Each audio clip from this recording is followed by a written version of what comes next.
কিরে লতু, কি হয়েছে? এত চেঁচামেচি কিসের? দেখো না মা, কতদিন বাদে আমার ঠাকুরপো এলো, বলে একটু পুঁটি মাছ খাবে।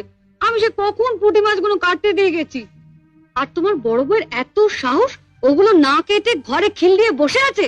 আমি বড়দিকে মাছ কাটতে বারণ করেছি। তুমি বারণ করেছো? হ্যাঁ। কেন? মা, বিয়ের পর অনেক আশা নিয়ে স্বামীর ঘর করতে এসে ঝিয়ের কাজ করি, এটা আমি কিছুতেই মেনে নিতে পারবো না। তা লতু পুঁটি মাছ কাটতে পারে না বলেই না? সে কি মা, আপনার মেয়ে পুঁটি মাছও কাটতে পারে না? আপনি কি শুধু ওকে কলাবাজি করতে শিখিয়েছিলেন? শুনলে মা, শুনলে? ঠাকুরপুকে যখন পুঁটি মাছ খাওয়ানোর এতই শখ, তখন মার কাছ থেকে পুঁটি মাছ কাটাটা শিখে নিলেই পারো। আর মাও যদি পুঁটি মাছ কাটতে না জানেন, তুমি রোজ বিকেলে আমার কাছে 4টে করে পুঁটি মাছ নিয়ে আসবে। আমি তোমাকে শিখিয়ে দেবো বটিতে ঘষে ঘষে পুঁটি মাছের ছাল কিভাবে ছাড়াতে হয়। কেমন? কিরে লতু, কি হয়েছে?